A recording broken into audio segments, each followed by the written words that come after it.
Salam sehat dan sukses buat para mahasiswa dan sahabat-sahabat edukasi saya.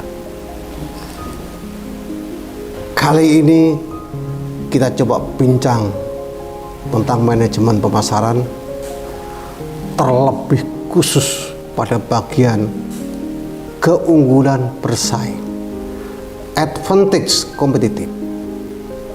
Karena bagaimanapun, perusahaan manapun, lembaga bisnis manapun, jika tidak memiliki keunggulan bersaing, maka lambat laun dia akan tenggelam. Para mahasiswa dan sahabat edukasi saya, keunggulan bersaing itu seharusnya dilihat dari proses dinamis daripada sebagai hasil akhir. Oleh sebab itu, ada yang mendefinisikan juga sebagai proses yang terdiri atas sumber keunggulan. Bisa itu keunggulan posisi, keunggulan prestasi, hasil akhir, serta investasi bila untuk mempertahankan keunggulan. Nah, tujuan daripada keunggulan bersaing itu, kalau saya mengutip Philip Kotler dan Gary Armstrong, itu terdapat 5 keunggulan bersaing. Antara lainnya adalah membentuk suatu positioning. Artinya satu positioning yang tepat, perusahaan itu berusaha untuk menunjukkan suatu image atau citra tersendiri mengenai perusahaan kepada pelanggannya. Yang kedua, mempertimbangkan pelanggan atau loyalitas pelanggan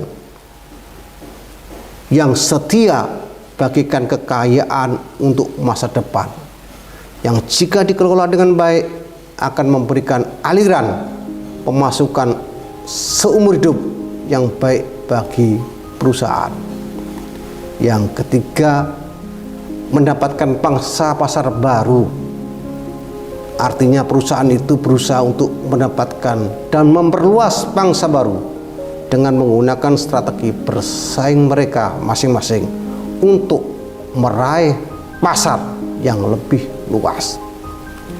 Yang keempat, memaksimalkan penjualan, karena proses untuk menghasilkan laba profit tergantung daripada efektivitas strategi bersaingnya, selain juga tergantung pada seluruh sistem yang ada dalam perusahaan serta unit-unit fungsional lainnya.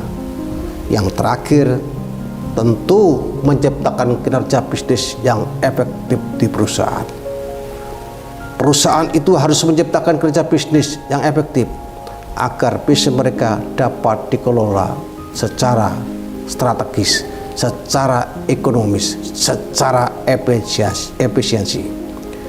Dengan definisi ini, kelompok pelanggan tentu akan dilayani, kebutuhan pelanggan akan dipenuhi, serta teknologi yang akan digunakan untuk memenuhi kebutuhan tersebut. Bagaimana konsep keunggulan bersaing? Kalau saya mengambil dari pendapatnya M.A. Porter dalam bukunya How Smart Connected Product Are Transforming Competition 2014. Keunggulan bersaing itu berkaitan dengan cara bagaimana perusahaan memilih dan benar-benar melaksanakan strategi generik dalam praktek semua bagian yang ada dalam organisasi, baik itu yang berupa sumber daya maupun aktivitas, menjadi keunggulan bersaing melalui 3 alternatif, yaitu pertama cost leadership, kedua differentiation, atau yang ketiga fokus. Dan Porter sendiri memberikan sebuah perspektif baru dan praktis tentang strategi bersaing dengan memperlihatkan bagaimana semua aktivitas dasar dan aktivitas pendukung ini dapat dipadukan sehingga membentuk sinergi yang pada gilirannya, pada akhirnya akan menumbuhkan, memunculkan yang namanya keunggulan bersaing. Para mahasiswa dan sahabat edukasi saya, dengan menggunakan analisis rantai nilai ini, manajemen dapat melakukan beberapa aktivitas seperti misalnya memahami perilaku biaya, mengidentifikasi apa yang menciptakan nilai bagi pembeli, memilih strategi teknologi yang mencerminkan signifikansi teknologi. Juga perusahaan untuk keunggulan bersaing. Dan yang terakhir, bagaimana manajemen strategik antar unit usaha yang ada dan lain sebagainya. Nah, indikator keunggulan bersaing. Para mahasiswa dan sahabat edukasi saya, keunggulan bersaing menjadi manfaat yang ada ketika suatu perusahaan itu memiliki produk atau jasa yang terlihat, jasa yang dapat dilihat oleh target pasar sebagai lebih baik daripada pesaing.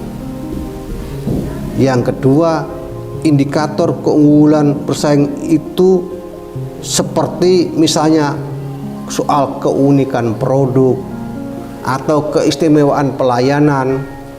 Ini adalah keunikan produk perusahaan sehingga membedakan suatu produk pesaing dengan produk pada umumnya. Yang tak kalah pentingnya adalah soal biaya atau harga. Itu kemampuan untuk menghasilkan produk dengan harga yang mampu bersaing di pasaran. Demikian para mahasiswa dan sahabat-sahabat edukasi saya, bincang kita tentang keunggulan bersaing yang bisa saya sampaikan. Mudah-mudahan bermanfaat, dan sampai ketemu dengan bincang selanjutnya yang lebih keren, kredibel, dan mengedukasi. Sampai jumpa.